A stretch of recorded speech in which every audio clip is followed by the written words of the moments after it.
The future of work is unfolding before us. The experience gap is really challenging how we find talent. AI is reshaping our roles and stability is becoming more important than ever. We're standing at the brink of a new era. As we navigate this journey, we have to ask, what will it take for organizations and individuals to not just survive, but actually thrive in a world that's always changing? With the 2025 Global Human Capital Trends Report, we're lighting the way forward. We're putting the human element front and center. It's the catalyst for progress and innovation. We're also embracing the potential of generative AI and sustainable practices. This report is based on insights from over 12,000 people across 70 countries. We've talked to top executives too. It's been a key publication on people strategy for over 13 years now. Today, we're thrilled to share these insights with our European audience. I'm excited to guide you through this event with my esteemed colleagues Anna Novschat from Vienna, Tina Madwani from Basel, Joan-Pierre Salom from Barcelona, Yves van Dorm and Nathalie Vandale from Brussels, Stefano Besana from Milan, and Bart Moon from Amsterdam. This year's report introduces a new vision for human performance.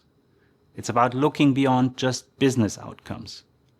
It's really about embracing improvements that benefit the workforce, the humans driving every organization forward.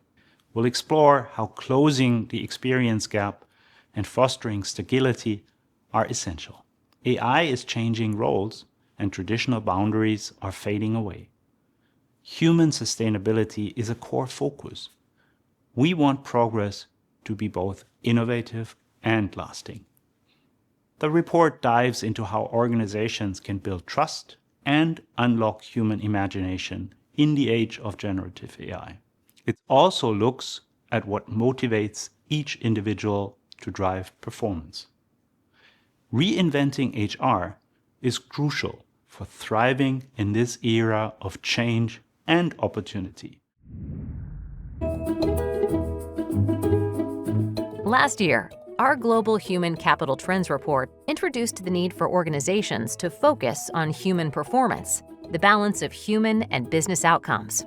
But advancing this goal has not been easy. A mix of external and internal tensions are making it harder than ever to optimize human performance, with only 6% of organizations making progress. Navigating these tensions isn't about picking a side. It's about finding the right balance for your organization. To turn these tensions into triumphs, leaders will need to make complex decisions to help their organizations answer critical questions, including how do I ensure the right work is being done in an optimal way? How do I access, develop, and motivate the necessary workforce? Do I have the right organization and culture to enable performance? Join us in exploring how leaders can navigate these tensions to drive human performance. So let's jump into the first trend of the 2025 Global Human Capital Trends Report, closing the experience gap.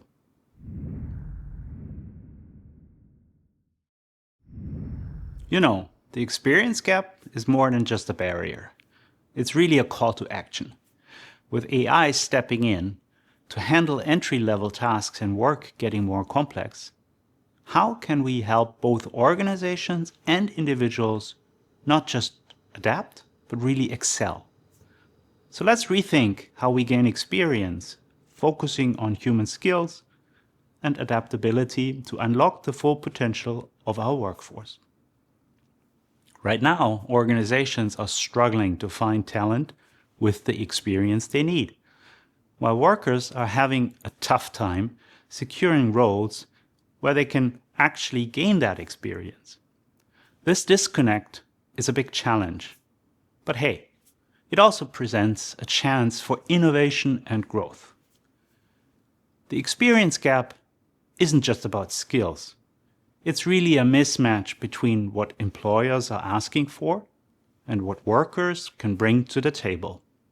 And get this, 2/3 of managers in our survey said that recent hires weren't fully prepared for their roles. This really underscores the critical importance of finding innovative solutions to bridge the experience gap and get our workforce ready for the future. Now, rising experience requirements are creating barriers for new workers and career changers. Many entry-level jobs now demand 2 to 5 years of experience, so organizations need to rethink these requirements and focus on the underlying capabilities they really need. But here's the thing. This challenge also opens doors to new possibilities. By creating foothold roles and leveraging internships, apprenticeships, and cooperative education programs, organizations can build strong talent pipelines. Experience is more than just time spent on tasks. It's about applying skills and human capabilities in context. So organizations should prioritize potential, adaptability, and human capabilities alongside technical skills. This approach not only addresses immediate needs, but also fosters a culture of continuous learning and development. Take BMW, for instance. They're really onto something by designing teams that blend different levels of experience. By pairing novices with seasoned experts, they found a winning formula. The experienced team members bring wisdom and insights, while the newcomers offer fresh perspectives and innovative ideas. This mix not only boosts team performance, but also helps bridge the experience gap. It's a smart way to harness diverse talents and adapt to the evolving demands of work. BMW's approach shows us how rethinking team dynamics can open up new possibilities and drive success. At Deloitte, we're here to help organizations navigate these challenges. We provide strategic insights and innovative solutions to redefine experience requirements and enhance talent acquisition strategies. By adopting these strategies, companies can prepare themselves to effectively close the experience gap. They can start by reassessing job requirements to focus on core capabilities rather than years of experience. Implementing structured mentorship and development programs can also help new hires gain the necessary experience in a supportive environment. Closing the experience gap is something we all need to work on together: organizations, workers, and educational institutions. By embracing new approaches and prioritizing human capabilities, we can create a more equitable and sustainable future for everyone. And speaking of building a sustainable future, how crucial is understanding what drives each of us? From the beautiful city of Vienna, Anna will take us now on a journey into the heart of what moves and drives each of us. She will tell us more about our second Human Capital Trend 2025. What moves your people? Tapping into the motivation at the unit of one. Anna, tell us more. What is this trend about?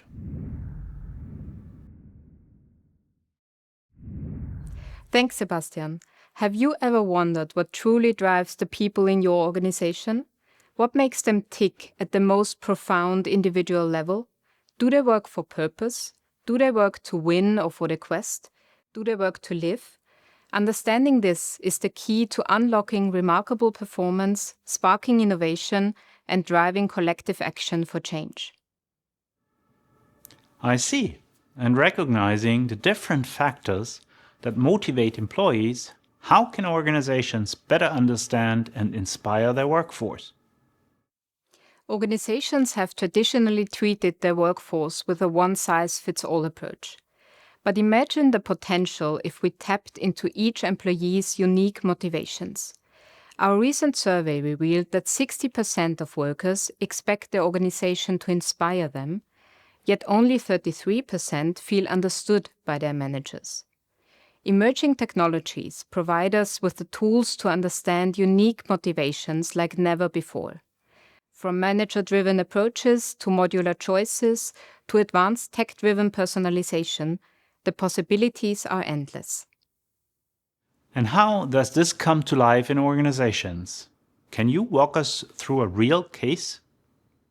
Absolutely. Let me give you an example. Consider Jane and Alan, two high-performing managers at a Fortune 500 company. They share the same job title, professional background, and even personal details like being mothers of 2 children under the age of 5. Yet their motivations couldn't be more different. Jane thrives on success, recognition, and financial well-being, while Alan seeks purpose, balance, and the chance to really make a difference. Yet they are treated the same by their organization. But both could experience even better human performance if the organization tapped into the different ways they were motivated. For example, Johnson & Johnson's whole person approach considers not just skills like other skills-based organizations do, but also experiences, aspirations, traits, and motivations. This hyper-personalization empowers workers and aligns their roles to their true motivations. It motivates at the unit of one. That's a great example. Thank you for sharing. So, what kind of positive changes can organizations expect when they focus on individual motivations? Motivation at the unit of one is a game changer for achieving human performance, reinforcing both business and human outcomes. To harness this potential, organizations must do 3 things. First, be aware what their business needs are and what they expect from their employees. Second, tap into motivation on an individual level through comprehensive data collection. And third, apply these insights to create tailored experiences that benefit both workers and the organization. Motivating at the unit of one does not necessarily require big budgets, massive change, or large technology investments. As you consider how to harness your people's potential to compete in today's challenging economy, remember, it's the unique motivations of individual workers that drive their actions and performance. Thanks, Anna, for walking us through what really drives performance. As we explore what motivates each of us, it's important to consider how AI is reshaping the way we work and redefining the value we bring to our roles. Which brings me to our next trend. How can we make sure that technology strengthens rather than gets in the way of our human connections? Let's dive into this with our next speaker, Tina. She'll tell us more about our next trend, digital EVP. Over to Switzerland and to you, Tina.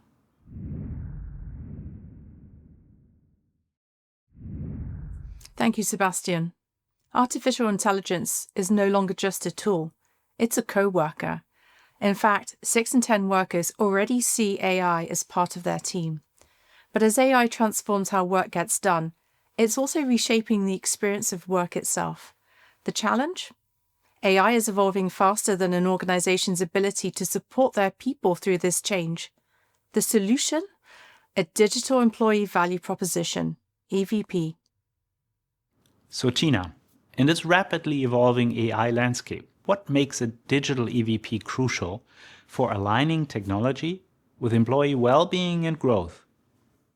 An organization's employee value proposition, EVP, is what attracts and retains talent. It's the answer to why should people work for your company? But in an AI-driven world, organizations need to rethink this promise. A digital EVP is about making AI work for people, not against them. It ensures AI enhances the employee experience, helping people thrive, innovate, and grow rather than feeling overworked or displaced. Tina, with AI's potential to both empower and challenge employees, could you share benefits and a real-world example of digital EVP? Yes, sure. AI brings powerful benefits: efficiency, automation, and productivity. But if not carefully integrated, it can also create hidden challenges that impact employees in 4 key ways. Firstly, increased workload and burnout. AI takes over repetitive tasks, but that often leaves employees with only the most complex and high-stakes work. Instead of making work easier, AI can actually make it harder by increasing pressure on employees to handle exceptions, review AI outputs, and correct errors. In industries like healthcare, finance, and legal services, junior employees no longer handle routine tasks. Instead, they're expected to manage AI's decisions without necessarily having the experience to fully understand them. This can lead to mental fatigue, quality gaps, and in some cases, burnout. Second, reduced autonomy and AI micromanagement. AI just doesn't assist workers, it also dictates how they work. Algorithmic management is on the rise, determining schedules, assigning tasks, and even evaluating performance.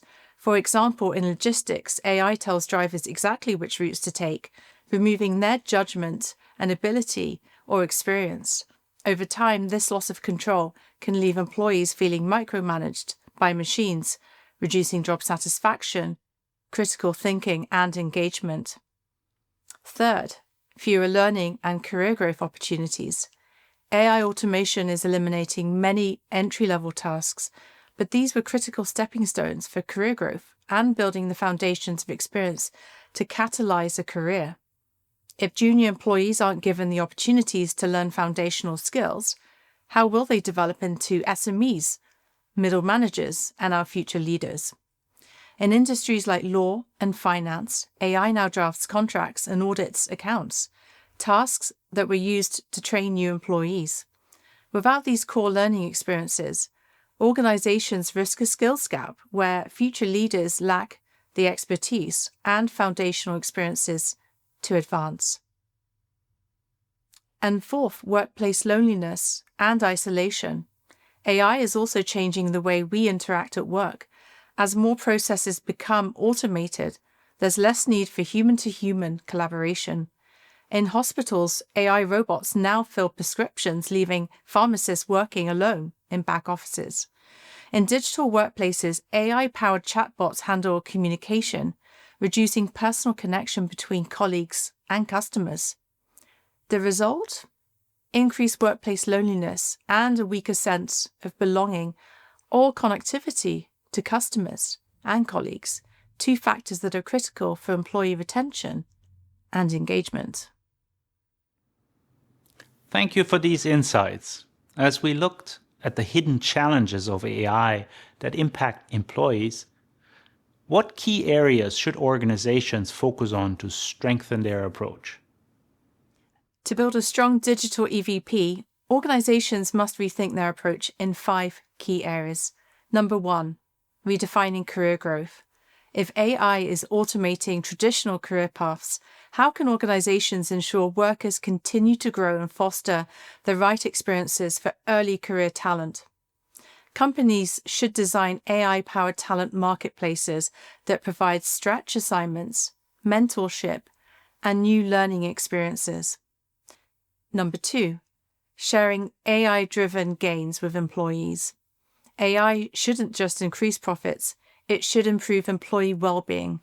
Some organizations are using AI efficiencies to introduce 4-day work weeks, increased flexibility, or financial rewards for workers. Number 3, building AI-enhanced collaboration. Organizations should ensure AI strengthens rather than replaces teamwork.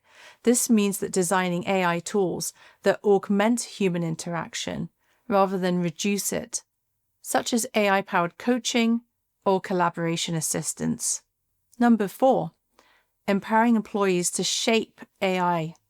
Employees should have a voice in how AI is implemented. The most forward-thinking companies are co-creating AI solutions with their workforce, ensuring AI adoption aligns with employee needs and concerns. Number 5, developing human capabilities. As AI takes over technical tasks, the value of human skills, creativity, leadership, empathy, and emotional intelligence will skyrocket. Organizations must shift their learning and development strategies to prioritize uniquely human strengths. AI is transforming work, and how it impacts employees depends on the choices organizations make today. A well-designed digital EVP ensures AI doesn't just drive efficiency, it creates a work environment where employees thrive. So ask yourself, is your company ready to make AI a true partner in the workplace? The future of work depends on it. Thank you, Tina, for highlighting the critical role of a digital EVP in navigating the AI-driven workplace. As we've seen, the choices we make today will shape how AI impacts our teams and our organizations. Let's commit to making AI a true partner, ensuring it enhances both human and business outcomes. In a rapidly changing world, the role of managers is evolving faster than ever and becoming more complex. How can they navigate this shift while empowering their teams to thrive? To dive deeper into this, I'm excited to hand it over to our next speaker in Spain, Joan Pere, who will take us through our next trend, managers and managing. Over to you, Joan Pere. Tell us what this is all about.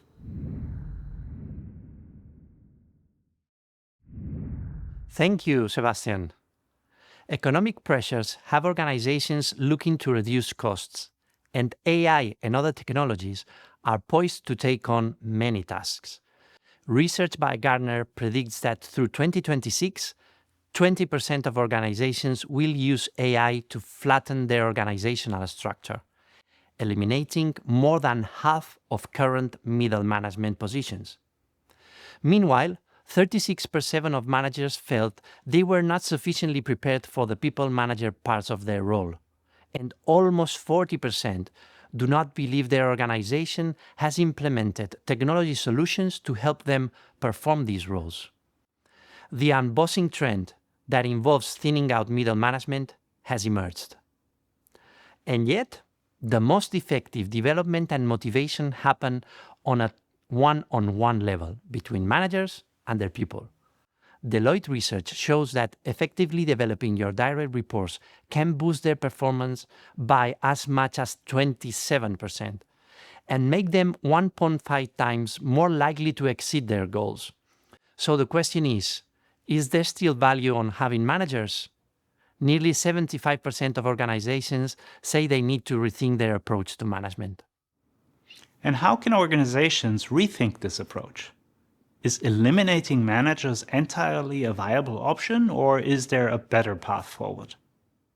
Important question, Sebastian. For most organizations, eliminating managers altogether isn't the solution. But neither is simply retaining or elevating the role of the manager as it has existed for over a century. Instead, organizations should seek a third path, reinventing the role entirely. So what is the key capability needed for tomorrow's middle managers? Judgment. This is the ability to make difficult decisions where there are no cut and dry answers or when the information available is insufficient, and use human capabilities like empathy and imagination to guide their discretion and to improvise rather than simply applying rules. The new manager should have the following three key capabilities. First, having the empathy to make the right calls needed to coach and develop people. Second, applying their creativity to redesign work and unlock human performance in the uncharted territory of an AI-augmented world. And third, combining problem-solving in the face of uncertainty with the enablement of organizational agility and empowerment. With these key capabilities in mind, can you share an example of an organization that's successfully redefining the role of managers? Yes, of course. A large Spanish bank is walking this path by doing four things.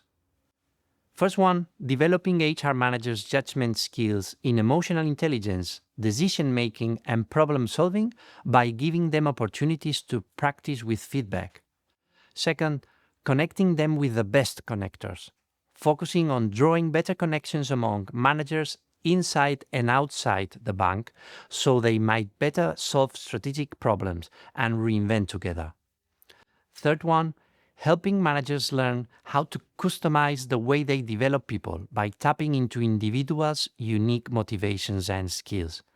And fourth, giving HR managers the opportunity to redesign the work that they are doing to increase their impact.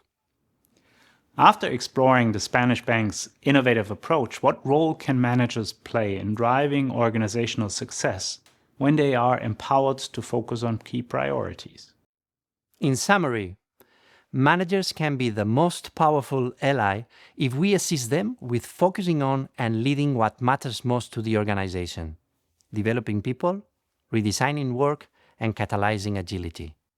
Regardless of which path works best for your company's culture, embrace the opportunity to reinvent the role of the manager. Chances are they are a vital and valuable key to your organization's future growth and profitability. Back to you. Thank you, Jean-Pierre, for shedding light on the evolving role of managers and how they can be pivotal in driving organizational success.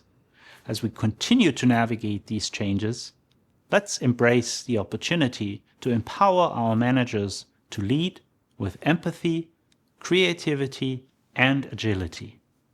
Joining us from Belgium, Yves, why have so many efforts to rethink performance management fallen short? Hi Sebastian, good to see you. Greetings to Germany. So many efforts have fallen short because we expect so much of it. It's an all-encompassing approach, which 2% of CHROs see as effective, only 2%. We could as well say 0. If you want to revisit it, it's quite complex to look at culture, to look at organization design, well-being, performance links to reward, and we put all of that together. But there is also something fundamental, which is trust and trust in the system. That's very important in the relationship between organizations and workers. And we see in our survey that 72% of workers do not trust the performance management system, but also 61% of managers. Typically, we have bigger differences between workers and managers. I think these numbers being so close, that sounds like they're fairly aligned in terms of there's something to be fixed there. And I think trust is one of the fundamental beyond all the elements of expecting too much of just one approach, one system. With these various factors in mind, in today's complex world of work, is it realistic to rely on one single process to drive performance? No, certainly not, Sebastian. I think we're looking at something way more holistic. We want it all. We want it to be simple, cost effective, but also probably looking at nurturing trust, actually triggering and driving performance and actual outcomes. For that, we need to look beyond traditional approach to performance management with a one-size-fits-all type of approach. We need to have more of a holistic approach that encompasses a human performance strategy.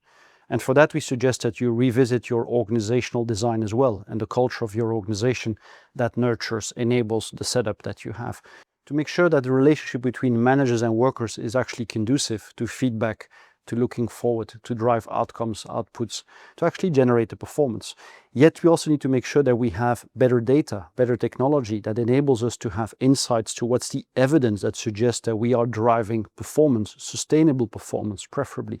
And also probably revisiting some of your people practices will actually help to make it simpler, to declutter the complexity that we've been driving, putting forward to a certain extent with all good intentions.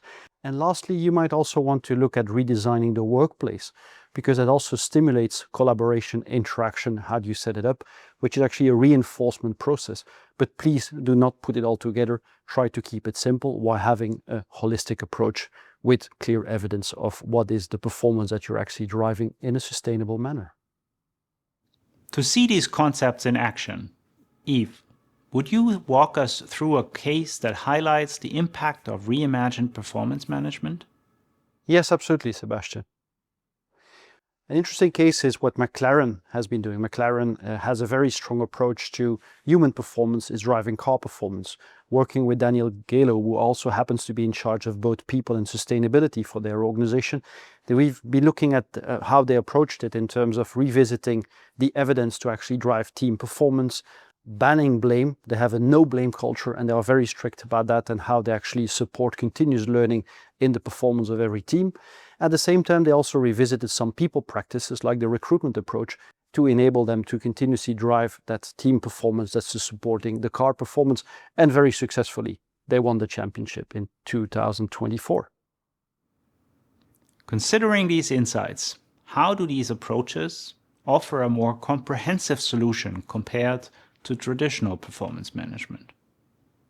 It's more comprehensive because it's going beyond the traditional approach to have one-size-fits-all, very cumbersome process with a lack of trust, as I described.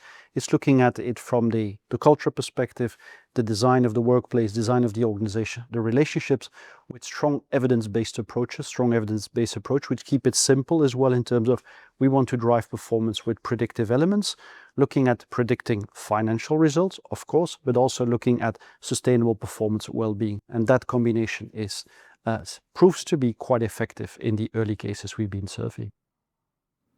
Thank you, Yves, for giving us such great insights into the complexities of performance management and why a holistic approach is so important.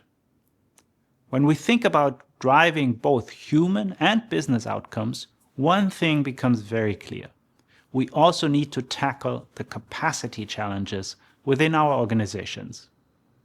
Up next, we'll explore how reclaiming organizational capacity through zero-based work can free us from the busyness that holds us back.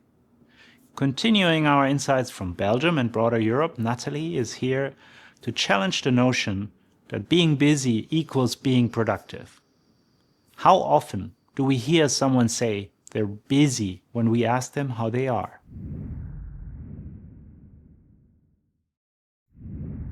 Thank you, Sebastian. It's true, we often hear busy as a badge of honor, but today I want to challenge that mindset. In today's workplace, people feel obliged to show or answer that they are busy. But is it really a sign of productivity? And what is the impact on well-being? Microsoft recently surveyed 31,000 workers all over the world, and this revealed that 68% of workers feel they don't have enough uninterrupted time to focus on important tasks. This phenomenon is what we call organizational sludge. This essentially means the waste that clogs up the system. Sludge can come in many forms within an organization. Outdated technology, meeting overload, a lack of deprioritization of existing actions or projects when new ones are added, etc. It basically encompasses all the inefficient processes and unnecessary obstacles that bring us down and keep us from doing what really matters. More than just an agenda or a logistical issue, sludge is also a mindset issue. Organizations and leaders often mistake busyness for productivity and are therefore too quick to see business as value-driven. As a result, workers feel pressured to be busy to prove their worth to their organizations. And what you get is a disbalance between workers feeling overloaded on the one hand and organizations not realizing enough true value on the other hand. With busyness often mistaken for productivity, how can we shift our mindset and practices to create more meaningful work environments? How can we tackle this issue? That is an important question, Sebastian. The answer lies in a concept called zero-based work. Inspired by the zero-based budgeting framework from the financial world, zero-based work involves analyzing existing processes and encouraging organizations to wipe the slate clean. This means eliminating low-value tasks to free up capacity for more meaningful work, which in turn leads to performance gains. Rather than starting from a baseline, starting from zero frees up from limitations of the past and helps to focus decisions on what is important for the upcoming period. In a nutshell, zero-based work is both a framework and a mindset. It helps organizations focus on the right work and outcomes, ensuring they use their capacity in impactful ways and prevent slipping back into inefficiency. But it's not just about eliminating sludge. It's also about creating slack, which is the opposite of tension. In practice, this translates to having enough room to breathe and think within our workdays. It's about leaving intentional, unscheduled time in workers' agendas and leaving them the autonomy on how to best use it. These slack moments are crucial for allowing critical thinking, innovation, and meaningful human interaction. So, it's all about finding and removing sludge in order to create slack. How can we do this concretely? Let me share a few suggestions. First of all, we can use workforce data to identify value-adding versus value-robbing activities. Secondly, we should empower workers by showing them the value of their roles and where efficiencies can be gained. Next to that, we can stimulate an innovation mindset. And last but not least, we should make AI our ally, as it can reduce sludge by identifying workflow inefficiencies. Natalie, with the focus on creating slack and empowering workers, how are organizations putting this into practice? Let's look at some concrete examples. The Belgian company DPG Media only schedules 80% of their team's working time, leaving 20% as buffer time for unexpected issues. This work setting prevents DPG Media employees to have excessively long workdays and overtime. Eliminating unnecessary tasks benefits both the organization and its workers, and this improved well-being leads to better retention and better business outcomes. This echoes our 2025 survey, where workers quoted flexibility, well-being, time off, and learning new skills as top motivators for high performance. Another example is Slack, the cloud-based communication platform. Slack conducted a 2-week experiment where employees were encouraged to take more regular breaks and spend them as they pleased. The results were really remarkable. Productivity increased by 21%, stress management improved by 230%, focus by 92%, and overall satisfaction by 63%. Thinking about the examples you mentioned, it seems that organizations can expect some benefits when they create slack and cut on the sludge. Yes, indeed. The benefits are clear, and research backs it up. Creating slack and cutting out sludge leads to better well-being, higher retention, and stronger business results. When organizations free up people from unnecessary busy work, they create the capacity to focus on what really matters. This means that it's time to rethink how we define and value work. Let's embrace the value of slack and adopt a zero-based approach to unlock our organization's true, meaningful capabilities. Thanks, Natalie, for showing us how this can be accomplished in real life. We've seen that freeing up capacity isn't just good for well-being, it also helps people focus on what really matters. As we keep rethinking how we define and value work, one big question remains.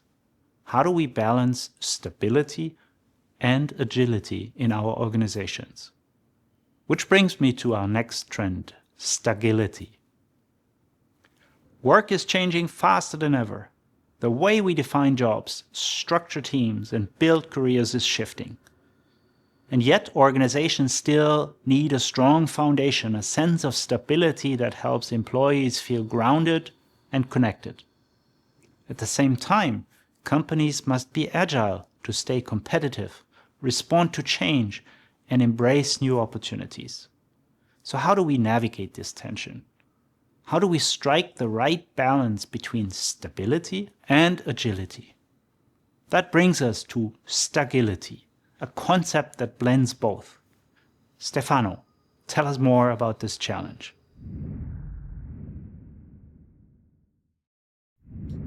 Thank you, Sebastian. That's a great question. For decades, stability meant clear job descriptions, structured hierarchies, and long-term employment. But in today's world, that kind of stability is fading. Employees feel the pressure. 2/3 say they are overwhelmed by the speed of change, and nearly a half of them are worried about being left behind.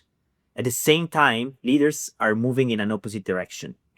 They see agility as the key to innovation and resilience. They're structuring teams, shifting priorities, and pushing for more flexible ways of working. And this is the challenge. Most employees want more stability, while organizations push for more agility. This disconnect is growing. And while many companies recognize the need to bridge the gap, only a third have actually taken steps to do so. So what's the solution? How can organizations balance these two competing forces?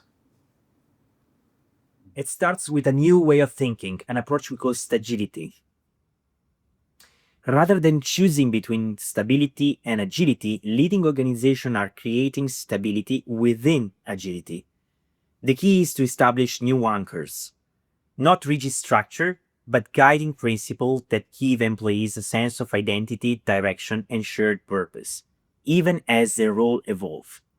Technology plays a huge role here. Organizations can redefine stability by using digital tools to create new value for both businesses and employees. For example, instead of static job descriptions, companies can build fluid roles where employees develop skill and contribute in different ways over time.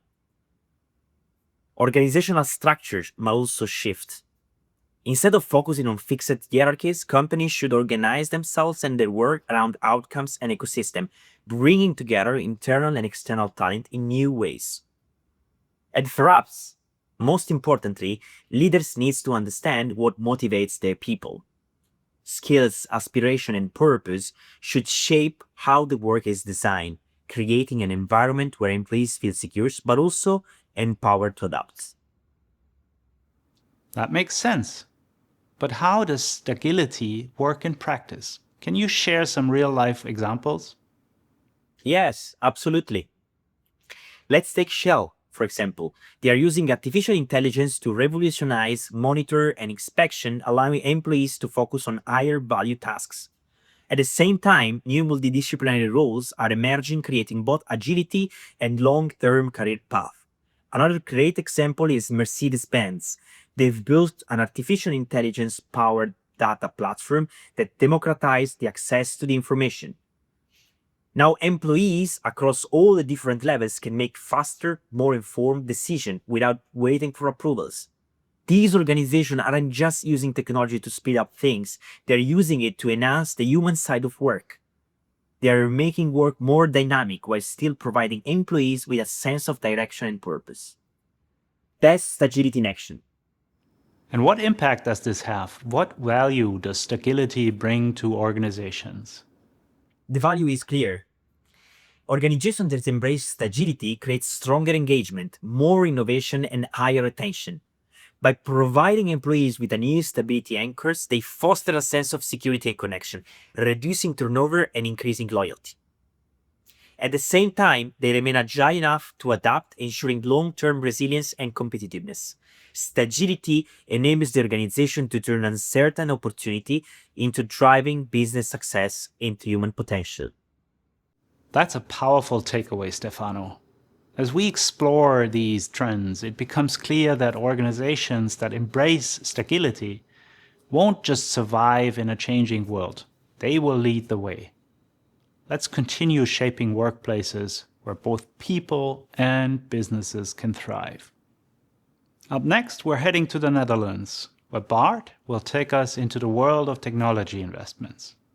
With technology evolving faster than ever, organizations need to make smart choices. But how can they clearly showcase the value of tech in today's dynamic environment? Bart, over to you.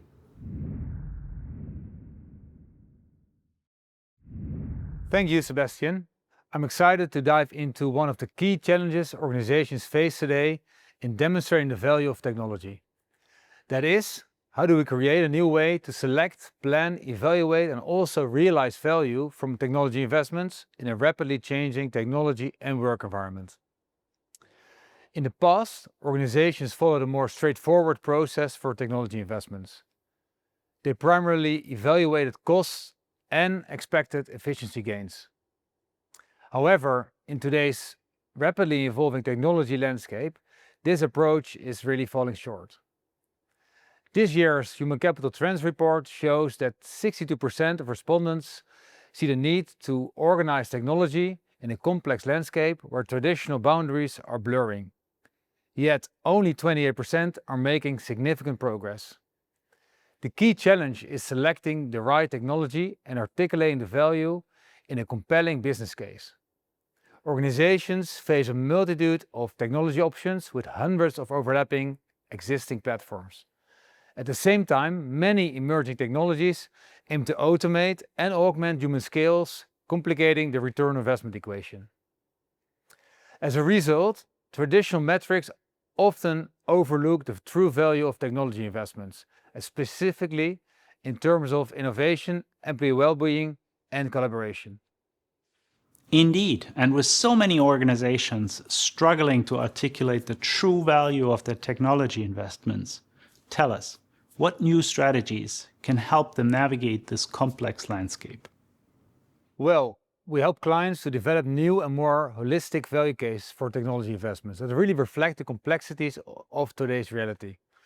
Our multifaceted approach considers process efficiency as well as the impact of technology on human performance and innovation.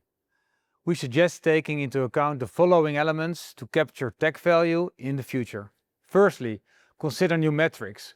Organizations should include metrics that capture both business and human outcomes. This includes tracking indicators such as the number of agile squads, innovation rates, and organizational mission fit, in addition to traditional efficiency metrics.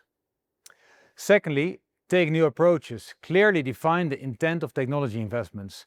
If the technology is intended to reshape work or magnify human capabilities, a non-traditional business outcome or business case may be needed. Organizations should adapt an R&D frame by assembling a portfolio of investments that collectively advance their goals, recognizing that not all investments will yield immediate results or quantitative benefits. And thirdly, we recommend new governance models. Establish governance that really includes a broad set of stakeholders across the organization to co-create value cases. Additionally, continuously evaluate use cases and its impact to ensure that adjustments are made as necessary and align investments with desired outcomes.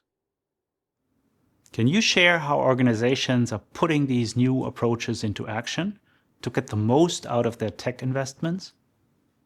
Let me tell you about a remarkable case that fits perfectly. Let's consider a Fortune 100 food and beverage company that modernized its internal processes through a digital experience hub for its global workforce. Instead of just focusing on productivity gains, this company established a value case centered around 3 pillars. Number 1, being faster, enabling workers to really spend more time on value-added tasks. Number 2, being stronger, reducing costs while enhancing resilience and agility. And number 3, being better, improving employee experience to foster engagement and retention. By not only quantifying the time saved, but also linking improved employee metrics to business outcomes, the company projected that 2 million hours will be reclaimed each year. This example shows how an holistic value case can lead to significant business benefits beyond traditional metrics. Bart, based on the company's experience, how can organizations adapt to make sure they're getting the full value from their tech investments as things keep changing? In conclusion, organizations must rethink how they capture the true value of technology investments as the intersection of technology and human work continues to evolve. Our proposed calculus provides a strategic approach that organizations can use to effectively select, plan, evaluate, and realize the value of technology investments in a rapidly changing environment. This framework allows organizations to capture the true value of technology by emphasizing the technology investment's potential impact on human and business outcomes. By adapting their approach to technology investments, organizations can create a virtuous cycle of progress that benefits both the business and its people in this new era of work. Thank you for illustrating how a holistic approach to technology investments can reclaim millions of hours and enhance both agility and employee engagement. As we move forward, let's apply these strategies to ensure our tech investments drive value and foster a thriving work environment.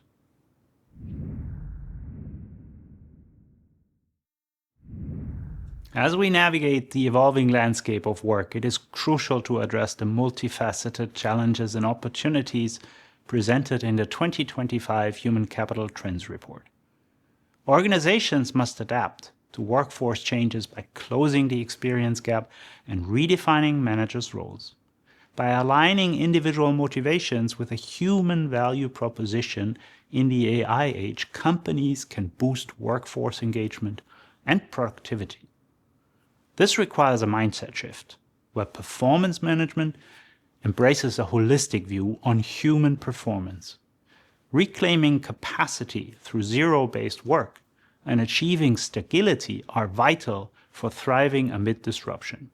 By redefining Slack's value and balancing stability with agility, leaders can support innovation and resilience.